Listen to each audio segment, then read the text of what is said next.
저는 성경 중에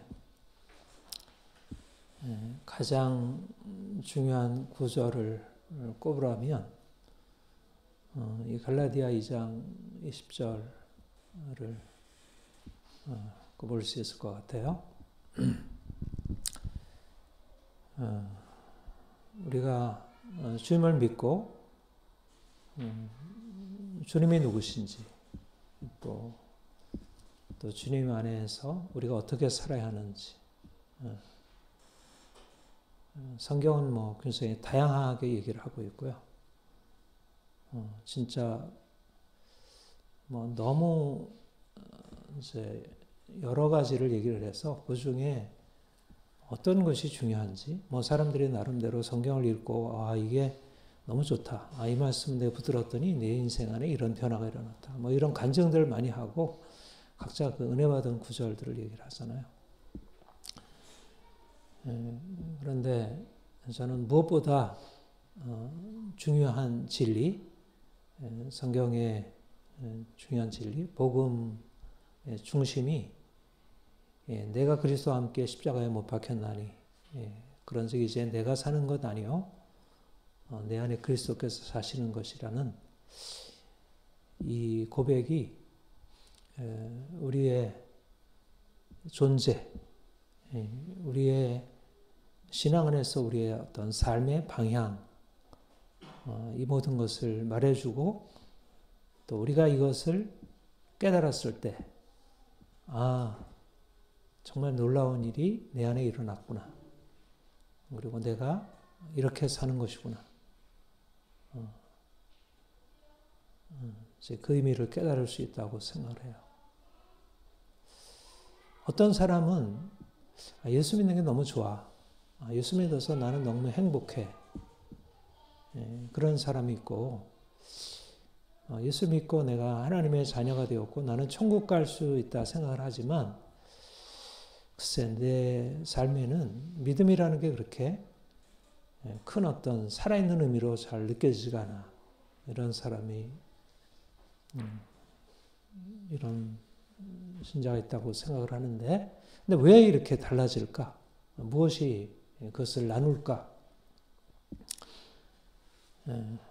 무엇보다도 이 갈라디아 2장 20절의 말씀 내가 사는 것 아니요 내 안에 그리스도께서 사시는 것이라는 이 말씀이 깨달아지고 실질적으로 내가 사는 것 아니요 내 안에 그리스도께서 사시는 삶을 살아가고 그것을 경험할 때 이제는 내가 살았는데 이제는 내 안에 그리스도께서 사시는 것이구나.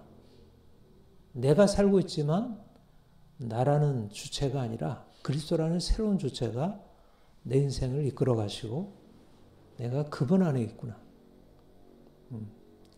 이게 이제 생각을 바꾸는 것만이 아니고 실제적으로 삶을 바라보는 내가 내 자신을 바라보는 관점 또 나와 함께하는 가족들을 바라보는 관점 내가 일을 바라보는 것 우리의 사회 나의 과거 앞으로의 미래 이게 모두 다 여기에 따라서 달라진다는 것입니다. 내가 아니라 내 안에 그리스도가 사신다는 말이 글쎄 하도 많이 들어서 그 말을 이해할 것 같기도 하고 그러나 실질적으로 내 삶에서는 이게 무슨 말인지 잘 모르겠어. 그렇게 느끼고 있다면 이 말씀을 제대로 이해를 못하는 것이라. 내가 사는 것과 내 안에 그리스도가 사는 게 명확하게 달라지는 것. 지금 before, after가 확실하게 구분되는 것. 내가 이전에는 내가 살았고 이제는 내가 아니라가 중요해. 내가 아니라 not but. 내가 아니라 not I, but 그리스도. 이게 중요해. 내가 아니라고 하는 이 주체, 내가 이제까지 살아왔던 그 주체가 더 이상 아니구나. 그리고 새로운 주체, 나와 하나 된 그리스도와 하나 된 나. 물론 그리스도가 내 안에 사신다는 말은 다른 말로 하면 내가 그리스도 안에서 산다라는 말도 돼요.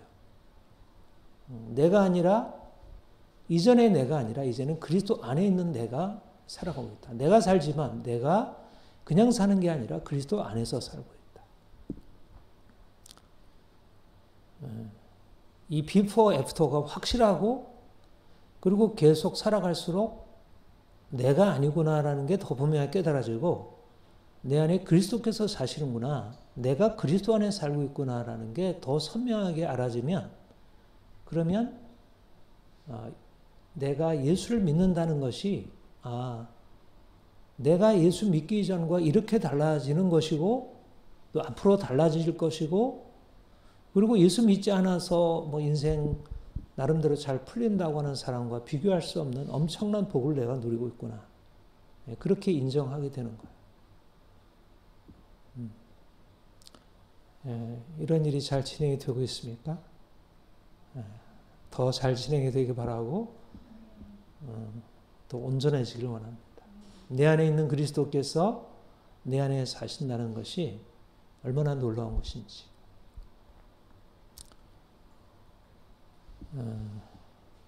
사실은 가장 어려운 말이기도 하고 가장 사실은 이해되기 어렵고 실제적인 삶에서 이게 이루어지기 어려워.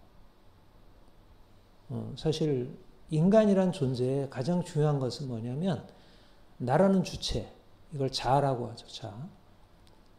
자아가 세워지고 자아가 인생을 끌어가는 것이 인생이에요.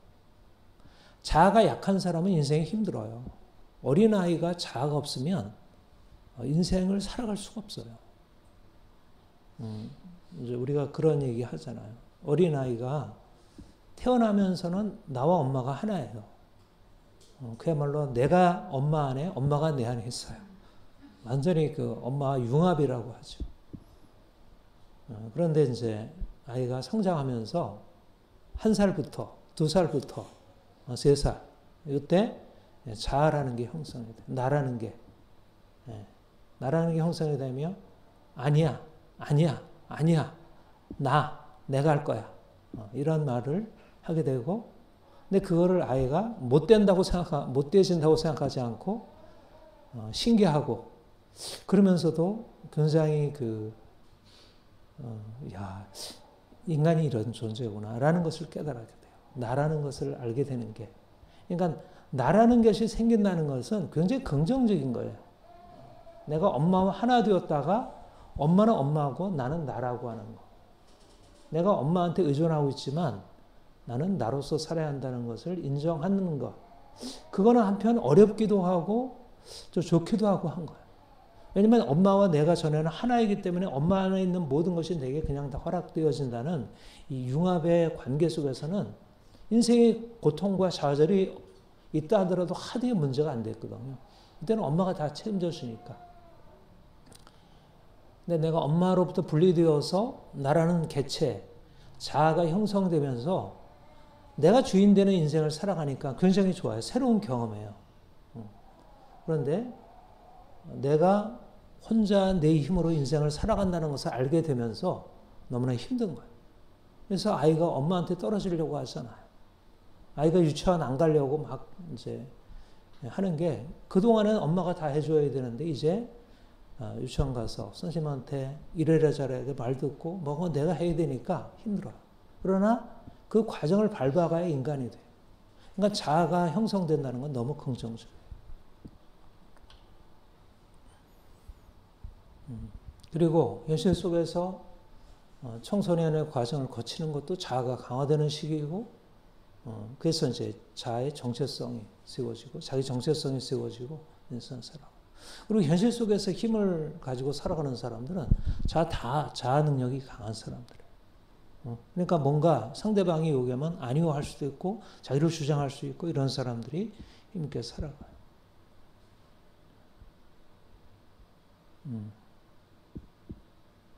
그러니까 현실을 살아가려면 어떻게 됩니까? 내가 더 강해져야지.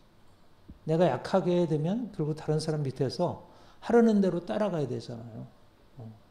내가 아니요 누군가가 나에게 이래라 저래라는 걸 따라가는 인생, 내가 스스로 하지 못하고 누군가에 의존되는 인생은 굉장히 힘든 인생이에요. 그러니까 인생을 건강하게 산다는 거, 인생을 행복하게 산다는 거, 인생을 성공적으로 산다는 얘기는 내가 강하다는 것입니다. 내가 하겠다, 내가 할 수 있다라는 것이 굉장히 강한 사람들이 아무튼 뭐 문제를 일으키기도 하지만 그런 사람들이 성공적으로 그렇게 여겨져요. 그러니까 현실 안에 가서 살려면 어떻게 해야 돼요? 내가 강한 내가 돼요. 약한 내가 아니라 강한 내가 돼요. 어때요? 강하게 해서 잘 싸워서 승리하나요?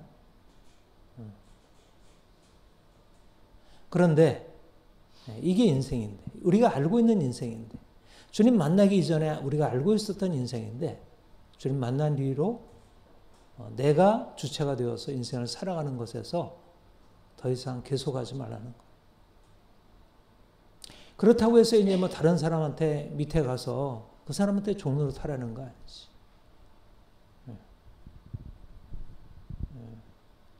이제까지는 내가 인생의 주체가 되어야 한다는 것이 내게 너무나 당연한 것이었는데 주님이 내게 찾아와서 이제 말씀하는 것은 그런 삶으로서는 네 인생이 온전해질 수 없다. 여러분, 우리가 주님 알기 전에 우리가 주체가 되어서 살아왔던 인생을 돌아보세요. 나 자신 그리고 주위에 있는 사람들 어떻게 살아가고 있나요? 나름대로 뭐 강한 사람들이 돈도 벌고 이러저러 성공하고 인생을 행복하게 자기가 원하는 거 이루어 가기도 하죠.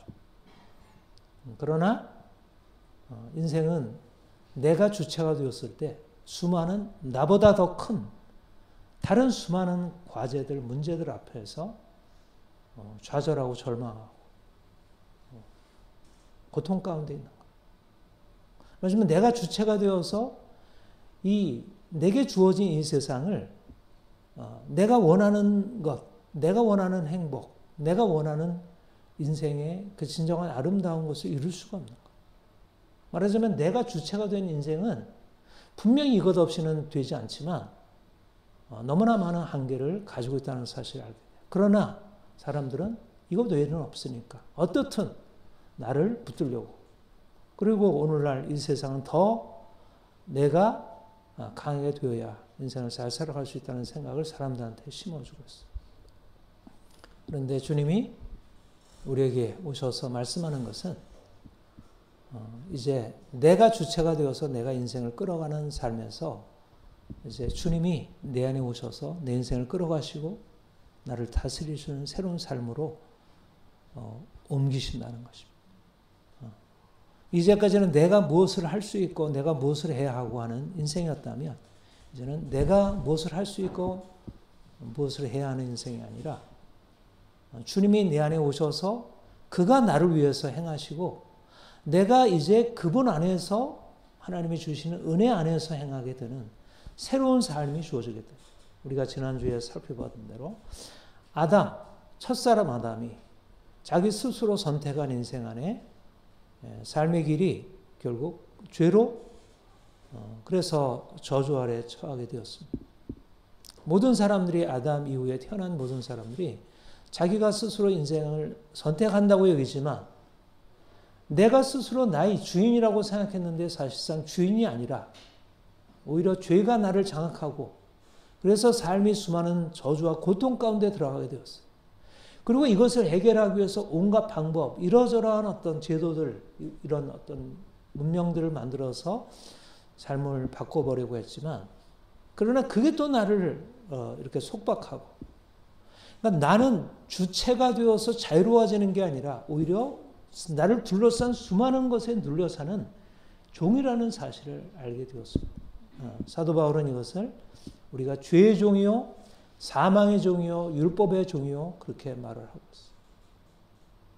자가 주체가 된 인생이 왜 그렇게 바람직하지 못한가?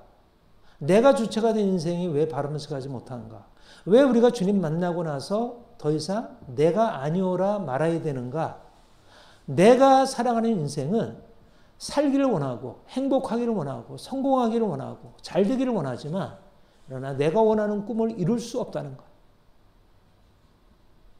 어떻게 생각하세요? 여러분 자신의 경험에서 증명되고 있지 않나요? 그리고 옆에 수많은 사람들, 가족들에게서, 수많은 친구들에게서, 이웃들에게서 우리가 보고 있지 않나요? 내가 주체가 되어서 인생을 자유롭게 할 수 없다는 것. 내가 이제 스스로 나의 인생을 꾸려보겠다고 하지만 수많은 사람들이 서로 갈등하고 부딪히고 싸우고. 왜 주님이 오셨을까? 바로 우리를 죽음에서 생명으로 건지시기 위함이에요. 그런데 우리를 죽음에서 생명으로 건지신다는 것, 그게 어떻게 가능한가? 주체를 바꿔야 가능하다는 것. 내가 주체가 되어서는 내가 원하는 생명을 이룰 수 없다는 것. 내가 원하는 행복을 이룰 수 없다는 것. 나는 사랑하기 원하고, 나는 사랑받기 원하고, 나는 좀 더 부유하기 원하고, 나는 좀 더 사람들에게 존경과 칭찬을 받기를 원하지만, 그러나 이건 내가 할 수 있는 게 아니라 본래적으로 인간은 하나님의 피조물이에요. 하나님이 창조하셨고 그가 우리의 모든 삶을 책임지시는 분이에요. 우리가 스스로 내가 주체가 된다고 생각하지만 궁극적인 주체는 하나님이셔요. 우리의 삶의 모든 것 내가 주체로 만들어 놓은 것 어디 있나요? 우리의 모든 자연, 모든 환경, 계절, 이 모든 것들은 하나님이 주신 거예요. 우리는 원래 주인이 아니에요. 하나님이 우리에게 주셔서 우리가 값없이 받아 누리는 어린 아이들과 같은 존재이지. 그런데 스스로 착각하기를 사람들이 내가 뭔가 잘나서 인생을 잘 살아갈 수 있다고 생각하는 거예요. 사실은 인생은 내가 잘나서 살아가는 게 아니라 누군가로부터 받아서 잘 살아갈 수 있어요. 어린아이가 스스로 내가 주인이라고 생각하지만 그 아이의 아이의 주체성은 부모가 허락한 그 사랑 안에서 가능한 거잖아요. 자기가 잘났다고 하지만 그러나 부모가 채워주지 않았다면 아무것도 할 수 없었어요. 인간은 더욱더. 그런데 아담이 하나님을 떠나 스스로 내가 주인 되겠다고 한 이후에 그리고 그 위에 모든 사람들이 자신이 스스로 주인 되겠다고 하기 때문에 모든 사람들이 종으로 살아가고 있다는 거예요. 진정한 생명을 누리지 못하고 있다는 것입니다. 주님이 오셔서 우리에게 하신 일이 무엇일까? 우리의 주체를 바꾸는 거예요. 우리가 내가 주체가 되는 인생에서 이제 하나님이 우리 인생의 주인으로 예수 그리스도께서 우리 인생의 주인으로 들어오셔서 이제 그가 나를 책임지시는 거예요. 이거를 뭐라고 그러냐면 은혜라고 해요. 은혜. 내가 인생을 살아가는 게 아니라 하나님이 내 인생을 대신해서 책임져 주신다는 이걸 은혜라고 해요. 우리 어린아이를 양육한 우리 엄마들은 너무 잘 알잖아요. 뭐 아빠도 알지만 엄마는 너무 그야말로 뱃속의 아이를 잉태할 때부터 출산하고 그 이후의 과정 속에서 아이가 어떻게 성장하는지 그 아이를 도우면서 잘 알아요. 아이에게는 절대적으로 엄마의 은혜가 필요해요. 엄마가 책임져 주지 않으면 아이는 그 자아가 형성될 수가 없어요. 자아가 형성된 것은 철저하게 엄마의 은혜 안에서 가능한 거지 스스로 되지 않아요. 물론 그 안에 하나님이 자아라는 것을 그 싹을 심어놨지만 그것을 가능하게 하는 게 은혜예요. 부모의 은혜가 아니면 누구도 지금 이러저러한 것을 성취해서 그 대단한 힘을 가지고 있는 수많은 사람들이 다 한결같이 누구도 예의 없이 그 부모의 은혜 안에서 되어졌어요. 오늘날 많은 사람들이 왜 인생을 그렇게 고통스럽게 살아갈까? 어려서 받은 부모로부터 받은 은혜, 그것은 멀리 과거의 기억으로 있지만 현재적으로 내 삶을 뒷받침해주는 은혜가 없는 것입니다. 인생의 큰 차이가 무엇일까? 인생이 행복하고 행복하지 않은 것의 차이가 무엇일까? 그것은 바로 은혜가 있느냐 없느냐. 누군가 나보다 크신 분이 나를 붙드시고 나를 지지해 주는 것이 있느냐 없느냐가 인생을 행복하게 하느냐 불행하게 하느냐를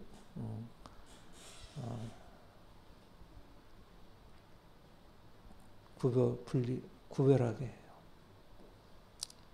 여러분, 우리가 주님 알고 나서 우리에게는 하나님의 은혜가 와서 우리를 다스리기 시작했어. 내가 스스로 내 인생을 저주와 고통에서 벗어날 수 없었어. 내 마음에 있는 슬픔, 두려움, 절망을 벗어날 수 없었어. 그런데 주님이 오셔서 우리의 절망, 우리의 고통, 우리의 좌절, 우리의 슬픔을 담당하셨어.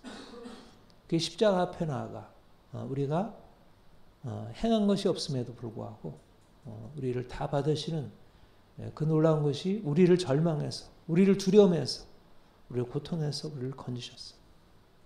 어린아이가 너무 고통스럽게 울다가 엄마가 안아주면 그 아이가 잠잠해지듯이 우리가 하나님의 품에, 주 품에 들어가면 우리가 그분 안에서 평안을 누릴 수 있어. 우리는 죄의 종으로 태어났어요. 죄의 종으로 살아왔어요. 너무나 우리 안에는 깊은 죄의 뿌리가 있어요. 우리 안에는 분노, 미움, 욕망,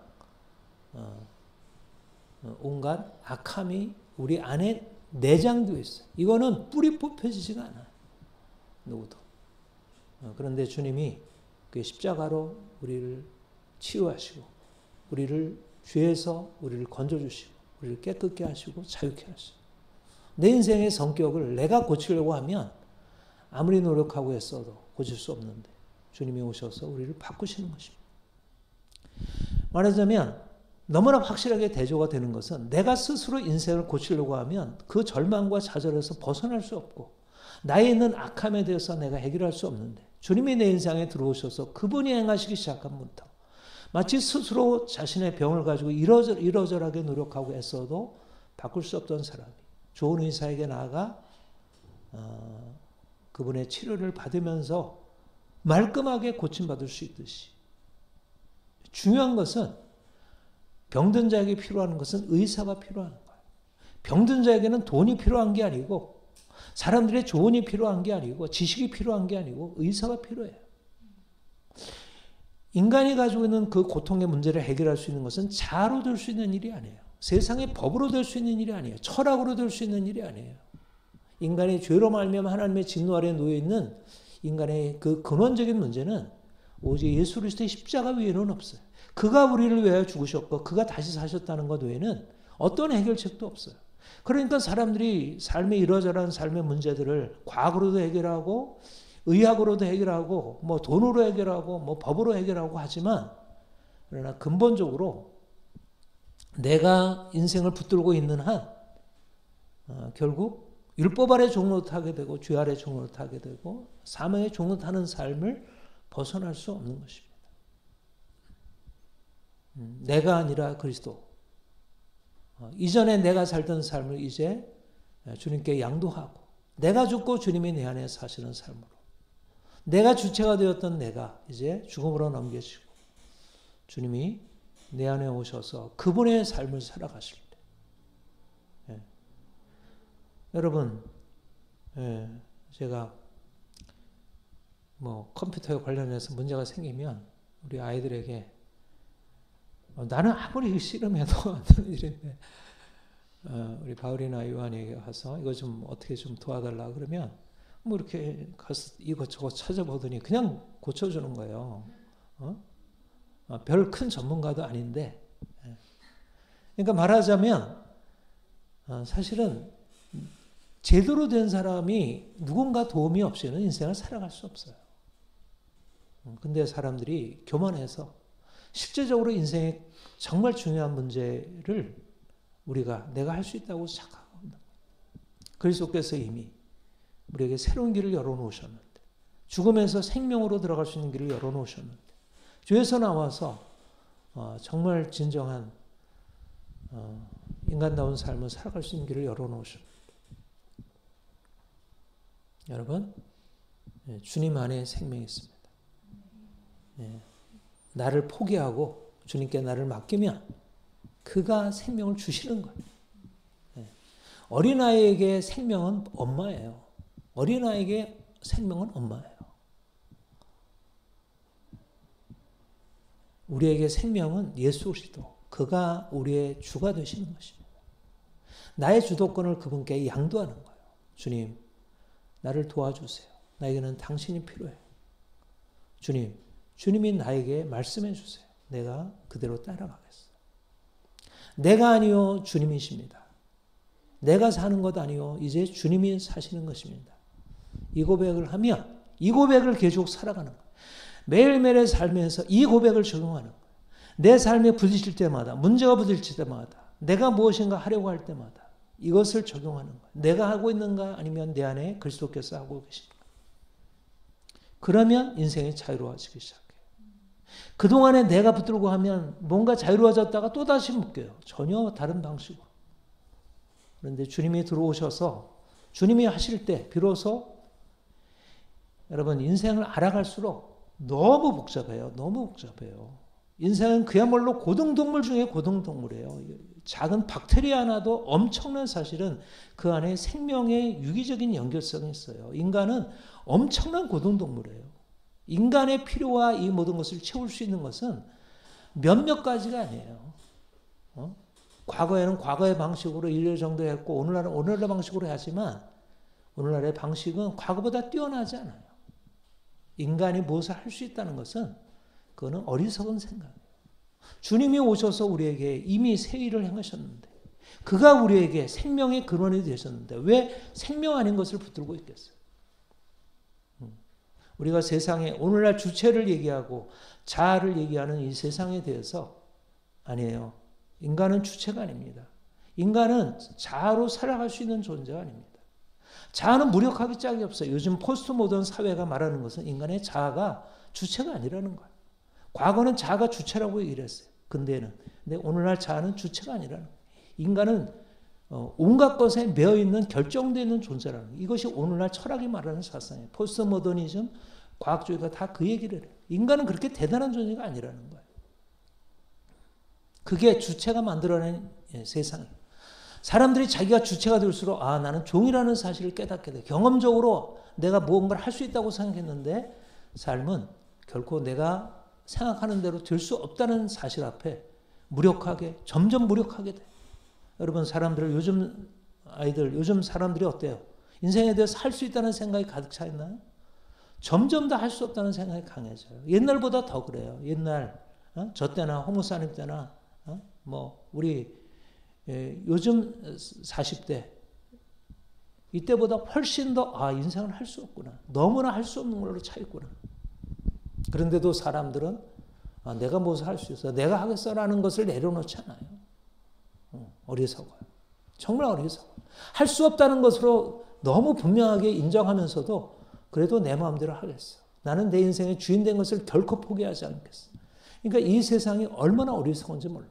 이 세상의 철학은 결코 인생의 행복을 보장해 주지 않고 오히려 절망으로 계속 사람들을 끌고 가고 있어요.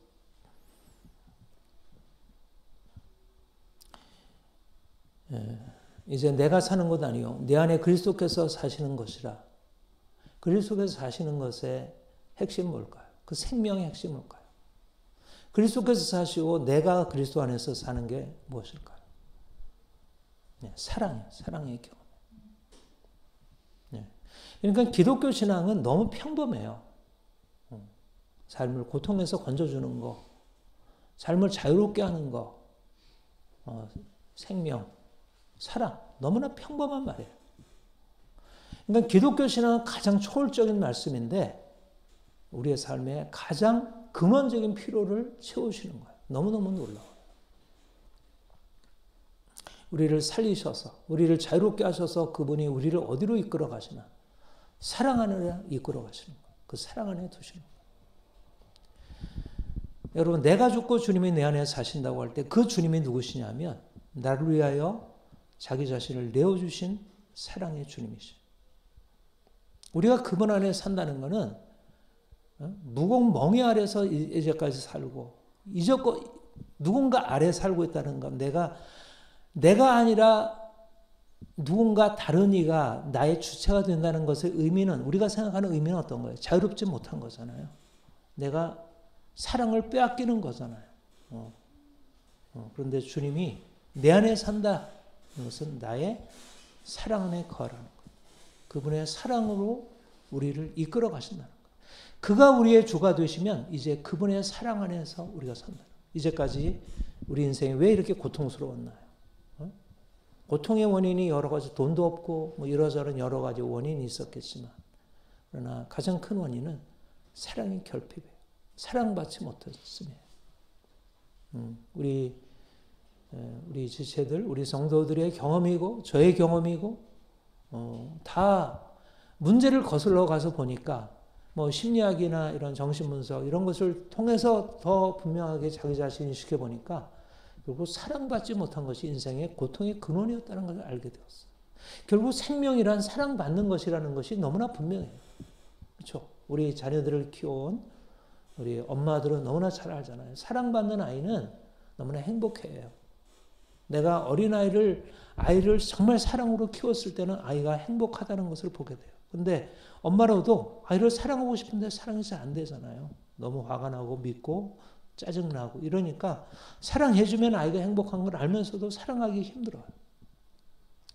그러니까 우리가 사랑이 생명의 근원이라는 사실을 모르지 않고 학문도, 과학도, 철학도, 모든 윤리도 이걸 가르치고 있지만 그러나 인간 안에 사랑의 차원이 너무 고갈되어 있어요. 사랑의 원천이 공급이 되어야 되는데 어려서 태어나서부터 아이들이 사랑을 제대로 받지 못해요. 엄마로부터 아빠로부터. 엄마의 사랑만이 아니라 아빠의 사랑을 받아야 되는데 아빠는 아이를 사랑하는 게 아니라 아이를 억압하고 화내고 아이를 두렵게 하고 엄마도 사랑해 준다고 하면서 병든 방식으로 자기의 쪽으로 사랑하니까 아이가 그 사랑을 받아가지고 행복하고 건강해야 되는 게 아니라 병들고 오히려 사랑받았다고 얘기하는 게 아니라 나를 왜 그렇게 그따위로 키웠냐. 왜 내가 엄마한테 이렇게 해달라고 내가 했냐. 왜 나를 이렇게 만들었냐. 그래서 사랑을 해주었는데 오히려 사랑받지 못했다고 화내고 너무 사랑하는 관계가 가장 사랑하고 사랑받아야 할 관계가 오히려 가장 고통스러운 관계. 부모 자녀의 관계가 그러하고 가족 간의 관계가 가장 사랑하고 사랑받는 관계인데 너무나 고통스럽게 된 거예요. 이게 인간의 실상이에요. 사랑이 생명의 원천인데 사랑이 우리도 받지 못하고 살아났고 받지 못한 우리가 누군가를 사랑한다는 게 너무 어려워요. 그러면 우리가 이 사회에 가서 사람들과 관계 속에서 그 사랑 경험하나요? 경험 못하는 거예요. 어디 가든지 다 자기 사랑이지 다른 사람을 위해서 나를 내어주는 사랑은 한 사람도 없어요. 내가 어렸을 때 엄마로부터 받은 것 외에는 거의 사실은 사랑은 조금 흔적뿐이고 실제적으로 사랑 없음이 오히려 현실이에요. 그러니까 사람들이 현실에 행복할 수 없는 거지. 사람들이 돈이 있고 또 과학기술로 인해 가지고 인생의 여러 가지 문제를 해결한다 하더라도 사랑 없는 세상인데. 근데 왜 주님이 생명이신가? 왜 그만이 우리의 진정한 행복이고 자유인가? 그분인 사랑 덩어리인 거예요. 사랑 자체이신 거예요. 그분은. 우리의 생각하는 모든 세상 사랑의 총체이신 거예요. 근원적인 만족이신 거예요. 그러니까 그분 안에 나아가면 그 사랑이 우리에게 주어져서 우리의 모든 것들을 근본적으로 바꾸고 새롭게 하고 병든 것들을 살리기 시작하는 거예요. 마치 햇빛이 주어지면 추웠던 것들이 다 살아나고 말하자면 비가 오면 모든 그 메말랐던 땅의 식물들이 다 살아나듯이 사랑의 빛이 우리에게 주어지면 사랑의 비가 우리에게 내려오면 우리의 삶을 살리는 것. 사랑받는 것입니다. 주님께서 우리를 위하여 놀라운 하나님이 우리를 사랑하셨어요. 우리가 아직 죄인 되었을 때 그리스도께서 우리를 죽으심으로 아버지께서 우리에 대한 자기의 사랑을 확증하셨습니다.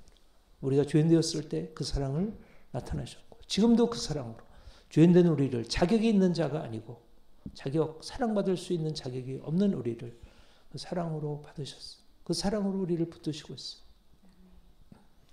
우리가 사람들한테 가서 왜 나를 사랑해 주지 않느냐고, 왜 엄마 나 사랑해 주지 않느냐고, 왜 남편 당신 왜 나를 사랑해 주지 않느냐고, 왜 목사님 나 사랑해 주지 않느냐고 이렇게 요구할 수 있지만 그게 응답이 잘 안 되잖아요. 그런데 우리가 주님께 나아가 그분이 나를 자기 몸을 버리신 그 사랑, 자기 몸을 버리신 그 사랑 안에 사는 것입니다.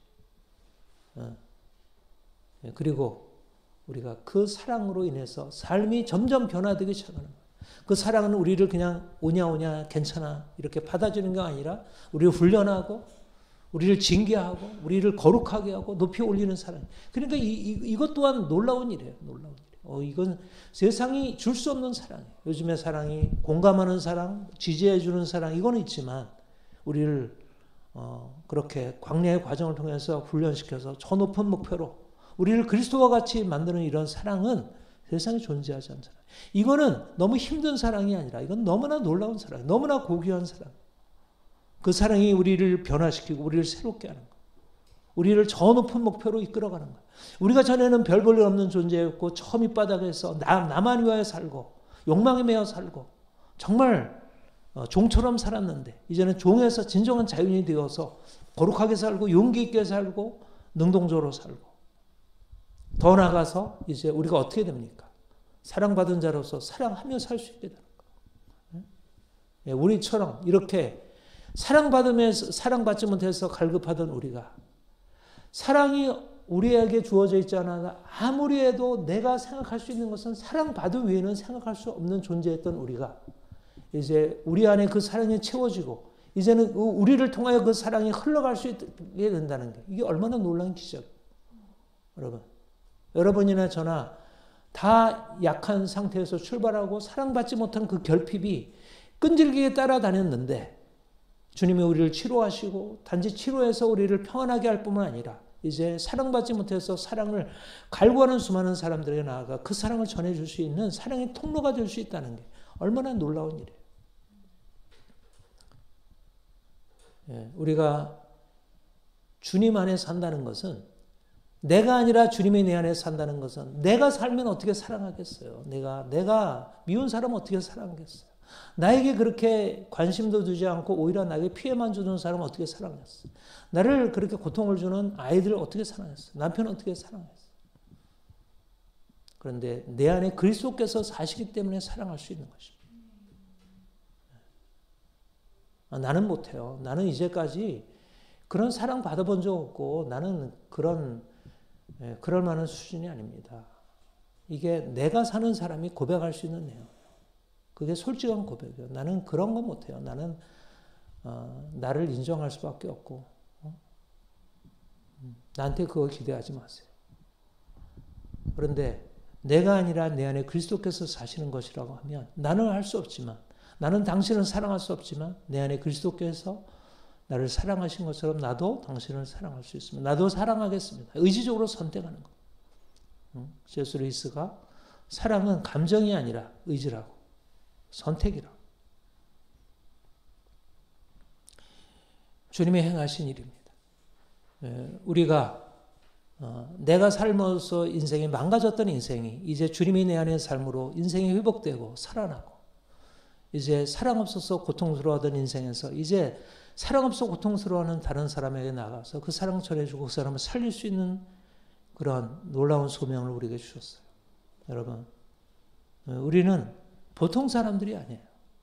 우리는 그냥 세상 사람들이 아니에요. 우리는 하나님께서 특별하게 부름받아 그 사랑 안에 두시고 새로운 인생을 살아가도록 우리를 이끌어 가신 새로운 존재들입니다.